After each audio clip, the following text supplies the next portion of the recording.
बच्चों let's read this question. तो question says list one में हमारे पास कॉम्प्लेक्स दिया है, लिस्ट टू में टाइप ऑफ आइसोमेरिज्म हमें बताना है कि कौन सा ऑप्शन करेक्ट है। की concept for this question is structural isomerism in case of complexes, right? Structural isomerism in case of complexes। ठीक है, सबसे पहले हम लोग डिस्कस करेंगे किसके बारे में, लिंकेज आइसोमेरिज्म के बारे में। किसके बारे में? लिंकेज आइसोमेरिज्म के बारे में। लिंकेज आइसोमेरिज्म हमें वहां देखने को मिलता है जहां पे क्या प्रेजेंट हो, जहां पे हमारे पास प्रेजेंट हो एक एम्बीडेंटेट लिगेंड। क्या प्रेजेंट हो? Ambidentate ligand. ठीक है, एम्बीडेंटेट लिगेंड क्या होते हैं? ऐसे लिगेंड जिसमें दो डोनर साइट्स प्रेजेंट हो, बट एक टाइम पे सिर्फ एक ही डोनर साइट से वो अपने इलेक्ट्रॉन्स दे। जैसे cyanide ion, cyanide ion electron density किस एंड से देगा? कार्बन वाले एंड से। फिर हमारे पास isocyanide ion, right? Isocyanide ion किस सेंटर से इलेक्ट्रॉन डेंसिटी देगा? नाइट्रोजन सेंटर से इलेक्ट्रॉन डेंसिटी देगा। ठीक है, आई होप आपको ये बात समझ में आए, राइट? अगर और एग्जांपल्स की बात करें तो हमारे पास थायोसाइनेट आयन और आइसोथायोसाइनेट आयन होता है। यानी जब थायोसाइनेट आयन होगा तो सल्फर एंड से इलेक्ट्रॉन डेंसिटी देगा, और आइसोथायोसाइनेट होगा तो नाइट्रोजन सेंटर से इलेक्ट्रॉन डेंसिटी देगा। ठीक है, तो ये बात होगी किसकी? लिंकेज आइसोमेरिज्म की। और कौन से एम्बिडेंटेड लिगेंड्स होते हैं? जैसे हमारे पास NO2 है, राइट? NO2 होता है, ओके, वो मेटल से NO2 फॉर्म में भी जुड़ता है जहाँ पे नाइट्रोजन इलेक्ट्रॉन डेंसिटी देता है, और वो ONO यानी जहाँ पे ऑक्सीजन अपनी इलेक्ट्रॉन डेंसिटी मेटल को देगा उस फॉर्म में भी जुड़ता है। हमारे पास हो गया लिंकेज आइसोमेरिज्म का एग्जांपल। ठीक, नेक्स्ट हमारे पास क्या होता है? Coordination isomerism. नेक्स्ट आइसोमेरिज्म जो हम लोग पढ़ेंगे वो होगा कोऑर्डिनेशन आइसोमेरिज्म। कोऑर्डिनेशन आइसोमेरिज्म किसके केस में देखने को मिलता है? जहां पे इंटरचेंज ऑफ लिगेंड हो सके दो कैटायनिक और एनायनिक एंटिटीज के बीच, राइट?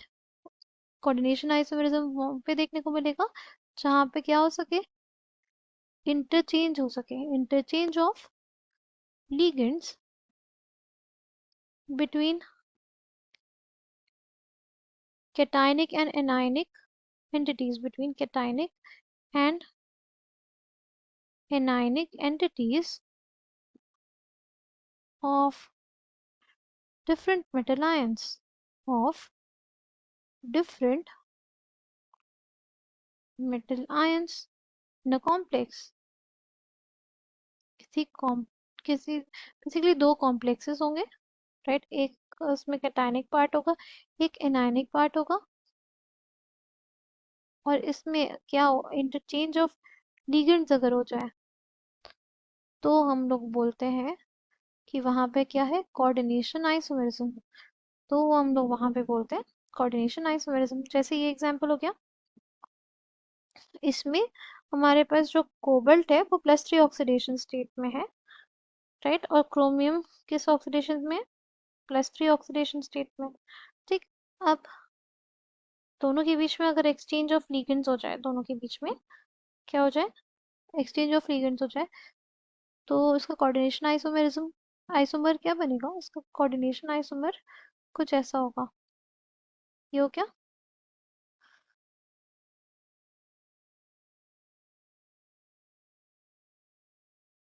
देखो यहाँ पे कोबाल्ट के साथ क्या था? अमोनिया। यहाँ पे साइनाइड लिगेंड आ गया।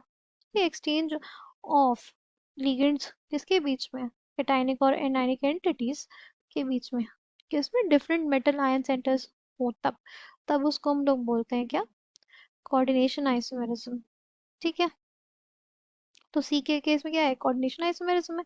सी का 4 होगा, केस में क्या होगा, linkage isomerism, NO2 ligand present होता है। ए का 2, सी का 4। ठीक। फिर अगर बात करते हैं नेक्स्ट बी की, तो इसमें कौन सा आइसोमेरिज्म होगा, नेक्स्ट आइसोमेरिज्म जो हम लोग डिस्कस करेंगे वो हमारे पास क्या हो जाएगा, जाएगा आयनाइजेशन आइसोमेरिज्म। आयनाइजेशन आइसोमेरिज्म, ये कब अराइज होता है, ये तब अराइज होता है जब हमारा काउंटर आयन हो कॉम्प्लेक्स सॉल्ट का, वो किस तरह एक्ट कर सके, पोटेंशियल लिगेंड जैसे। ठीक है, और वो लिगेंड को डिस्प्लेस करके क्या बन जाए, लिगेंड को counter ion, ligand counter ion बन जाए, काउंटर आयन लिगेंड बन जाए। ठीक है, जैसे सपोज हमारे पास ये कॉम्प्लेक्स है,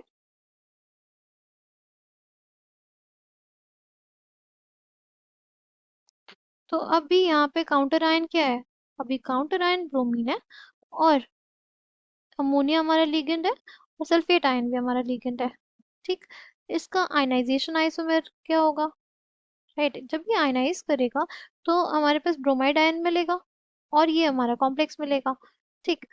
अब इसका आयनाइजेशन आइसोमर अगर हम लोग लिखेंगे, तो bromine will act as bromide ion will act as a ligand and sulfate ion becomes the counter ion। ऐसा केस हो तो हमारे पास आयनाइजेशन आइसोमेरिज्म होता है। ठीक है, potential counter ion can displace a ligand, if a potential counter ion can displace a ligand to become ligand itself, and जो हमारा लिगेंड है वो क्या बन जाए, counter ion, ligand counter ion बन जाए, काउंटर आयन लिगेंड बन जाए, तो आयनाइजेशन आइसोमेरिज्म होता है। ठीक। तो हमारे पास बी का क्या हो जाएगा, बी का हमारे पास थर्ड हो जाएगा। लास्ट सी है, सॉल्वेट आइसोमेरिज्म, क्या हो जाएगा, सॉल्वेट आइसोमेरिज्म। सॉल्वेट आइसोमेरिज्म की अगर बात करते हैं, देखो सॉल्वेट आइसोमेरिज्म वहां पे देखने को मिलता है जब हमारे पास जो सॉल्वेंट मॉलिक्यूल प्रेजेंट है वो मेटल से बॉन्डेड है, बॉन्डेड टू मेटल, और वो सिंपली क्रिस्टल लैटिस में प्रेजेंट है एज फ्री सॉल्वेंट मॉलिक्यूल। ठीक है, अगर वो फ्री सॉल्वेंट मॉलिक्यूल के प्रेजेंट में तरह प्रेजेंट है, या वो मेटल से बॉन्डेड है, उस केस में हमारे पास सॉल्वेट आइसोमेरिज्म मिलता है। जैसे इस कॉम्प्लेक्स की बात करें, जैसे हम लोग बात करें इस कॉम्प्लेक्स की, ठीक है, ये हमारे पास वायलेट कलर का होता है, राइट। अगर इसके सॉल्वेट आइसोमर की बात करते हैं, तो देखो हमारे पास Cl जो हमारा काउंटर आयन था, अब वो क्या बन गया, अब हमारे पास लिगेंड की तरह एक्ट कर रहा है, और एक वाटर मॉलिक्यूल जो है वो हमारे पास सिर्फ क्रिस्टल लैटिस में प्रेजेंट है as free solvent molecule in crystal lattice.